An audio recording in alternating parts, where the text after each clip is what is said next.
Cuando se habla de aguas residuales, es importante tener en cuenta que una de las principales producciones que existe para este tipo de aguas está en el hogar y la industria. En el caso específico del hogar, se puede dividir en un flujo normal y un flujo máximo.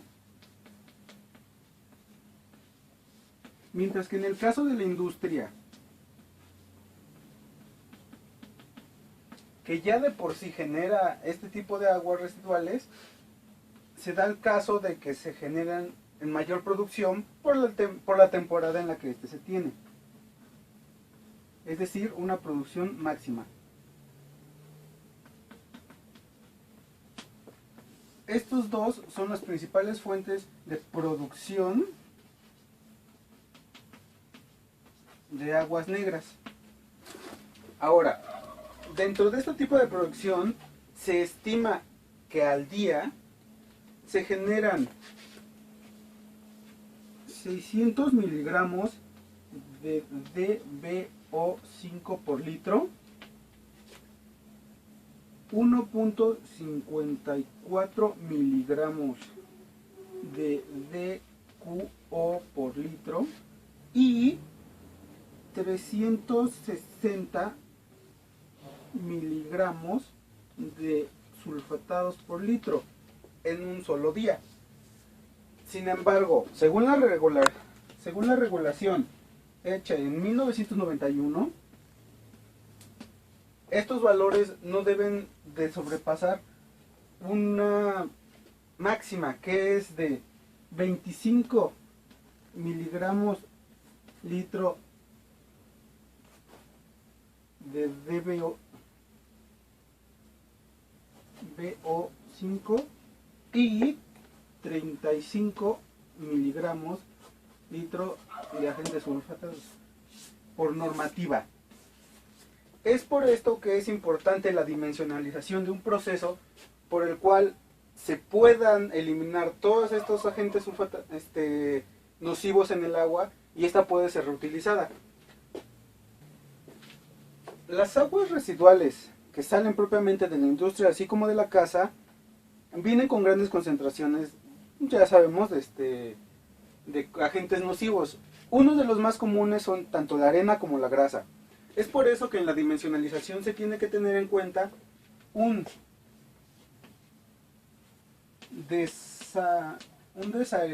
desarenador, así como un desengrasador. Estos básicamente son cajones en los cuales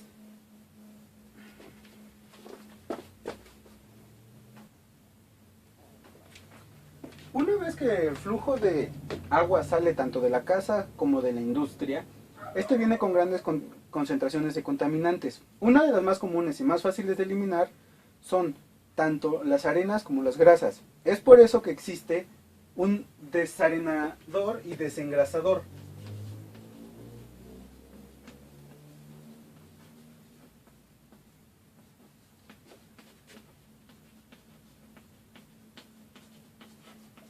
Esto se encarga básicamente del cribado de las aguas en primera instancia.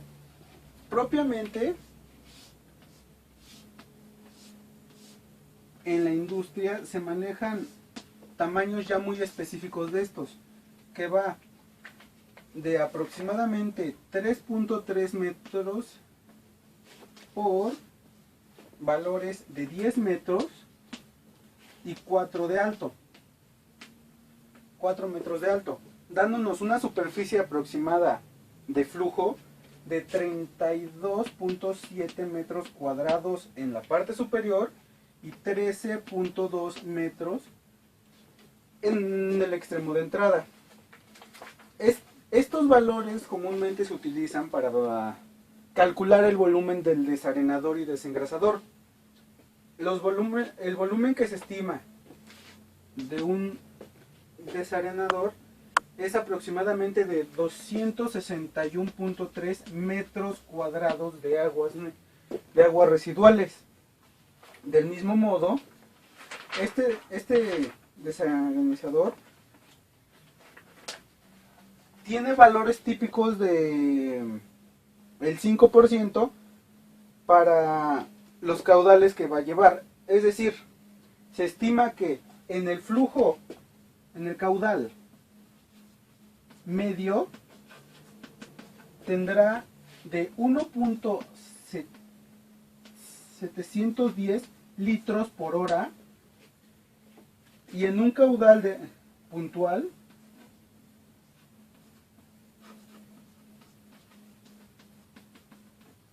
manejará valores de aproximadamente 4.704 litros por hora. Es decir, que en este tipo de desalinizadores el flujo que entre va a ser de estos valores para la desalinización en primera instancia y el desengrasado.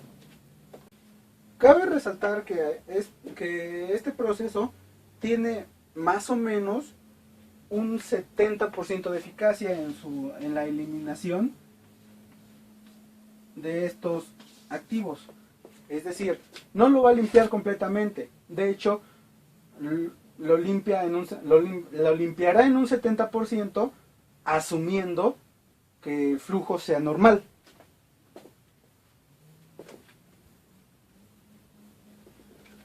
Una vez que se tiene el producto desengrasado y desalinizado, se puede pasar, o más bien se puede tomar como que esto es un tipo de fango, un fango activo. Estos productos, que ya son un poco más depurados que las aguas negras como tal, tienen que pasar por un proceso diferente. En este proceso consta de un reactor biológico que se va a encargar de eliminar más producto contaminante, así como un sedimentador secundario. Este elimina objetos pesados que provienen o que pudieron pasar de los reactores biológicos.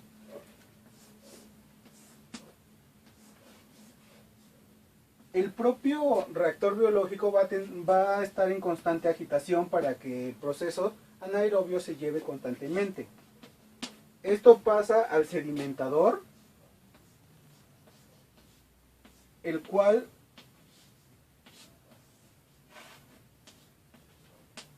tendrá un flujo tanto de salida como de reflujo. Sin embargo, en el propio proceso de reflujo también se tienen que hacer se tiene que eliminar exceso de fangos, dado que estos no podrán ser procesados de la forma normal. Este se maneja como el efluente y este como la salida de exceso. Aquí tendríamos el sedimentador.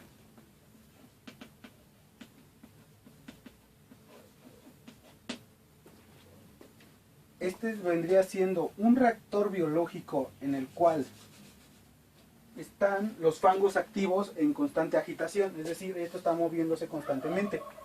Aquí sería el influente o entrada. Y aquí está la recirculación de fangos.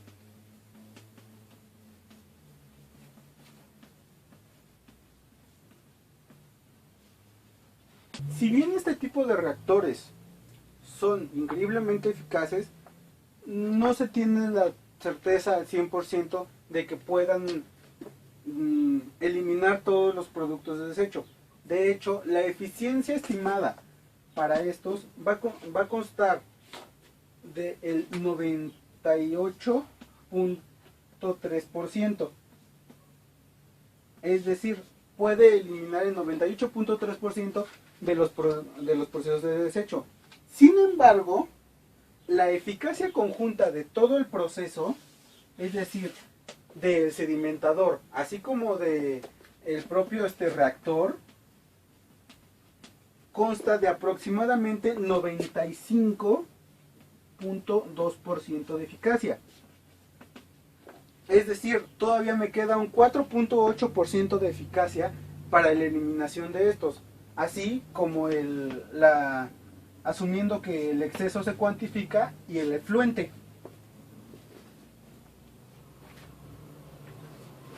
Para poder conocer cómo es que el volumen que sale se obtiene de aquí, se utiliza una fórmula muy conocida, más bien muy común.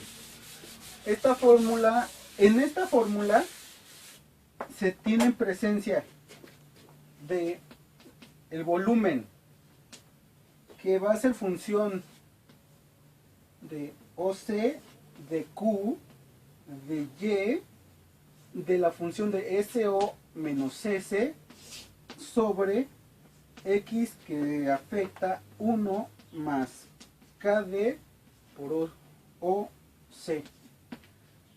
Esto siendo valores de OC, más bien de Q, perdón, que va a ser el caudal residual. X va a ser mi concentración de organismos o microorganismos. La OC va a representar mi tiempo de retención celular. La SO, así como la S, son concentraciones de DBO5, diferentes tipos de concentraciones. La Y será un coeficiente de crecimiento.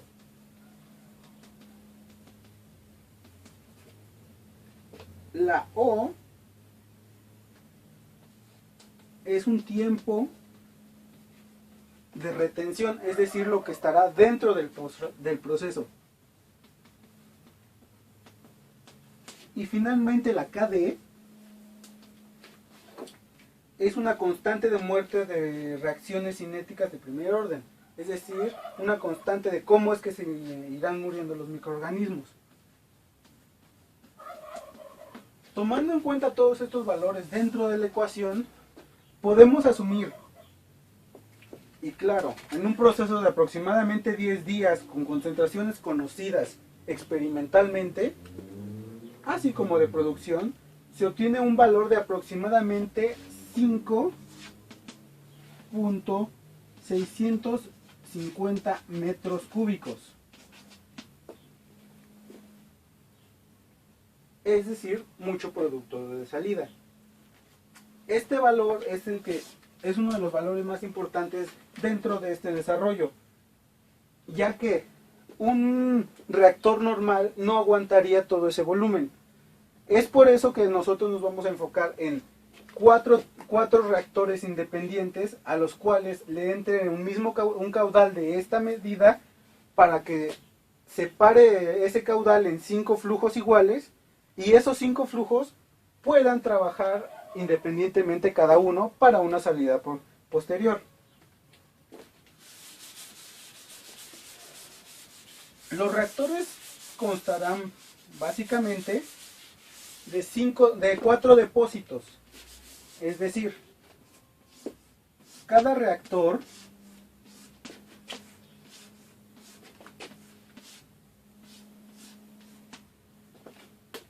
provendrá de un mismo caudal,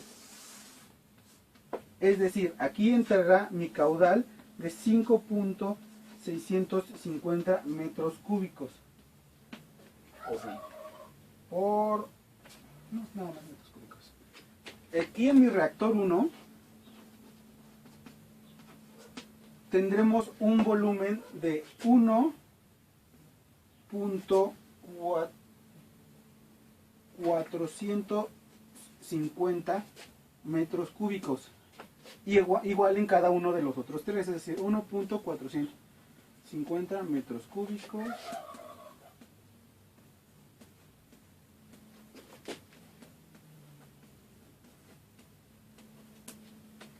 Todos estos reactores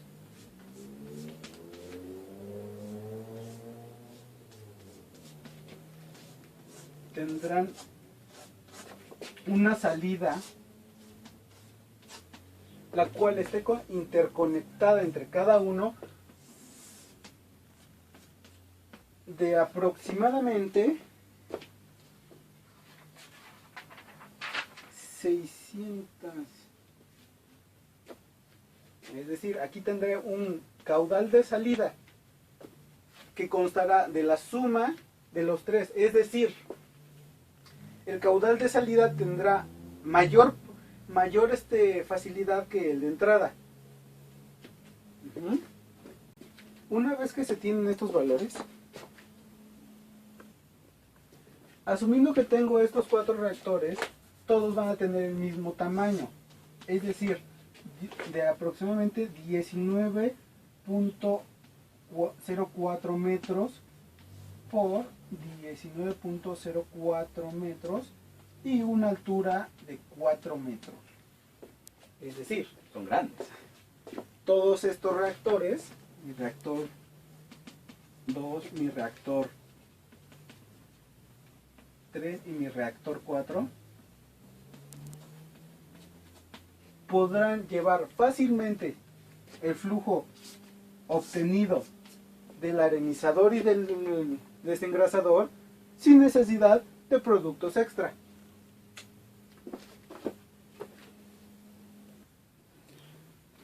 En procesos como estos es importante conocer el tiempo en el que va a estar trabajando. No puedo dejarlo conectado eternamente. Es por eso que para estimar el tiempo que se va a utilizar existe esta función, la función de CB igual a el volumen entre el caudal. Esta función, utilizando los valores ya presentados en el propio proyecto, se toma como aproximadamente 0.41 días o 9.9 horas en las que mi proceso va a llevar a la finalidad sin mayores contratiempos. Claro, este tiempo es estimado, no siempre va a ser del mismo valor.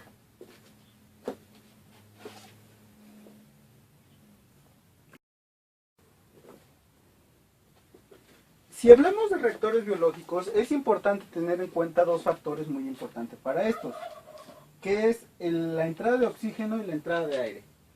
Tanto el oxígeno como el aire son vitales para un proceso en un reactor biológico, es decir, para la propia digestión. Si bien es relativamente poca la entrada tanto de oxígeno como de aire, es importante asumirla, ya que se estima que con una masa de aproximadamente 8.304 kilogramos por día de DBO, es decir, del microorganismo, va a tener un requerimiento de oxígeno de aproximadamente 5.2 kilogramos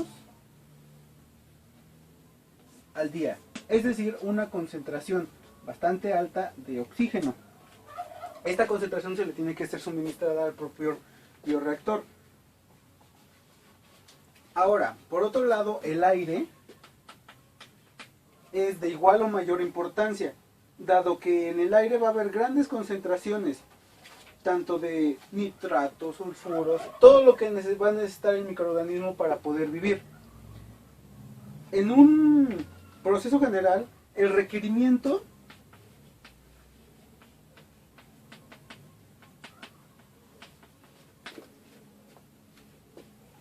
es decir, el requerimiento de aire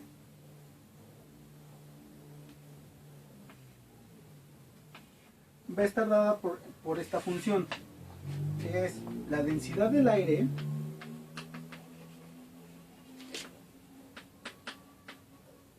por el porcentaje de oxígeno y, claro, oxígeno presente en el aire Asumiendo que se va a tener una densidad de aire de aproximadamente 1.201 kilogramos por metro cúbico, haciendo una sustitución simple, se va a obtener que se necesitan aproximadamente 19.022, en este caso va a ser metros cúbicos de aire en un día común en el que se lleve este proceso. Pero asumiendo que van a ser 4 bioreactores, el proceso que va a ser bastante largo y que a este propio valor se le tiene que tomar en cuenta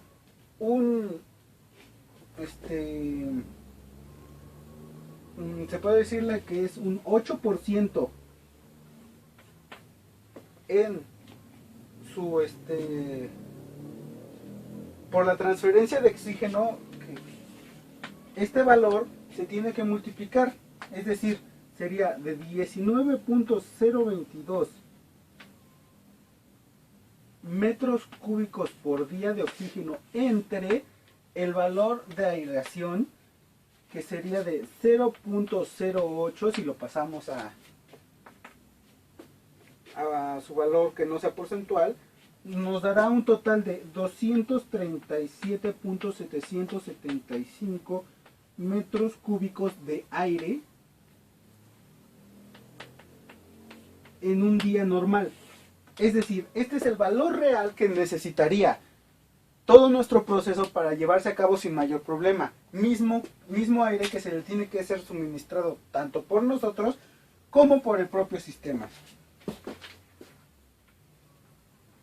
Siendo muy puristas, se necesitará aproximadamente, eliminando el factor de los días, un 165, metros cúbicos de aire cada minuto. Es una concentración bastante grande, pero hay que asumir que estamos trabajando con valores bastante grandes, tanto de caudal como del volumen que va a estar trabajando. Ya englobando todo mi proceso, es evidente que necesito varias cosas para que mi proceso de depuración de agua sea eficiente, si no en un 100%, en una cantidad bastante significativa. Es decir, un tipo de conclusión es que necesitaremos 4 bioreactores de 1.450 metros cuadrados, y asimismo se necesitará que estos bioreactores mantengan un área de 362.5 metros cuadrados, es decir, que su área transversal sea suficientemente importante para tener esta concentración.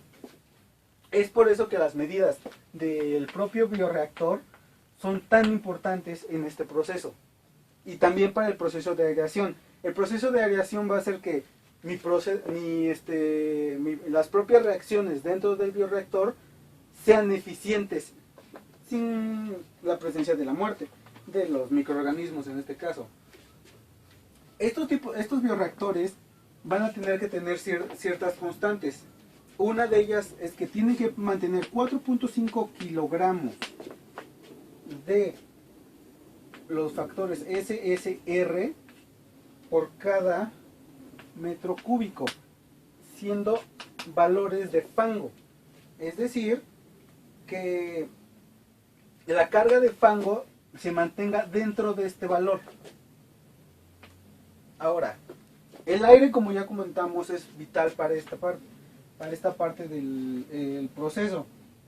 Teóricamente se necesitarían 19.022 metros cúbicos de aire por cada día de este proceso. Esto asumiendo que sea un proceso constante y en condiciones reales, se llevaría a la realidad con valor de 330 metros cúbicos de aire por cada minuto. Sí, para que todo este proceso se pueda llevar a cabo, se necesita estos valores de aire reales en mis propios bioreactores. Ya habiendo trabajado con el propio bioreactor, otro factor muy importante es el sedimentador.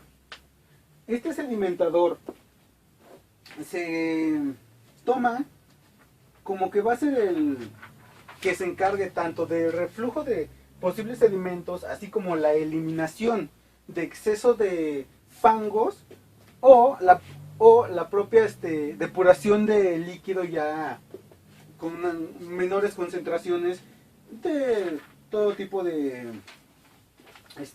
residuos que pueda tener.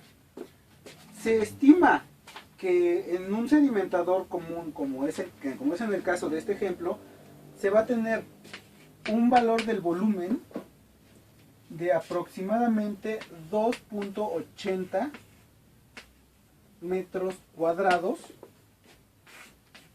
dentro de este propio sedimentador.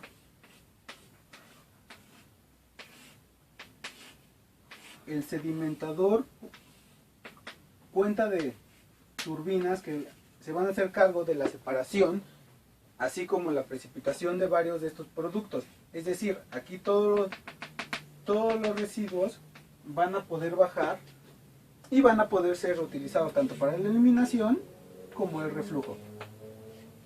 Del mismo modo, el sedimentador va a necesitar una retención hidráulica. La retención hidráulica va a ser la que se encargue prácticamente de este tipo de reflujo y eliminación. Sin embargo, hay que tener en cuenta los tiempos. Para que esta retención hidráulica, es decir, pueda ser efectiva, se toma la ecuación de volumen sobre el caudal en 24 horas. Estos valores por el proceso del propio bioreactor, se toman como que son de 1.383 metros cúbicos entre el caudal en 24 horas, que es de 285 metros cúbicos por hora. Por eliminación se puede ver que este valor es relativamente pequeño, es decir, de 4.8 horas. Este es el tiempo estimado que le tomará al sedimentador poder llevar el proceso de una forma más eficiente. Si bien la dimensionalización es importante en mi proceso, podemos tomar valores de tiempo, ya que se terminó la dimensionalización, podemos tomar valores de tiempo para cada uno de los procesos que hay dentro de mi planta. Es decir, podemos saber cómo es que se va a comportar cada uno de los artilugios, de los procesos que están aquí, sin mayor contratiempo. Se estima que en mi bioreactor se manejan valores de hasta 10 días. En mi sedimentador hay valores de tiempo de no mayores a 4 a 5 horas. Es decir, desde que mi flujo de entrada, que es proporcionado por el desarenizador y desengrasador, entra en el bioreactor, es separado tanto de posibles contaminantes pesados, así como ya el agua que puede ser mandada a otro proceso de ser necesario, es decir, la salida, o ser separada tanto para un reflujo,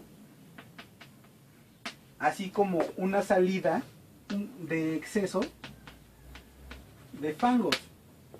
Puede constar de aproximadamente de 10 a 11 días.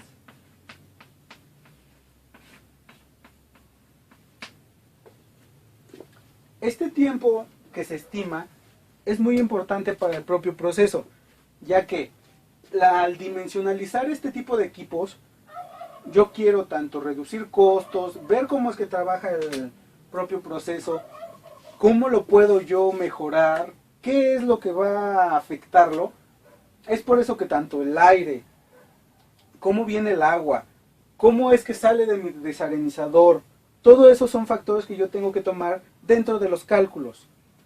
Y es por eso que la dimensionalización de un proceso, de un equipo, es tan importante, porque me da una noción de lo que yo voy a hacer en la vida real y no solamente irme a tanteo para ver qué pasa.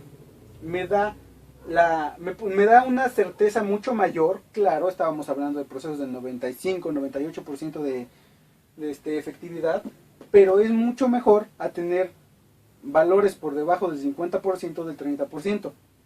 Es por eso que la dimensionalización es tan importante para este tipo de procesos de flujo de fluidos, mecánica de fluidos o mecánica en general, ya que me da toda la información necesaria que yo puedo hacer para pasar del pizarrón a la vida real. Eso es todo. Muchas gracias.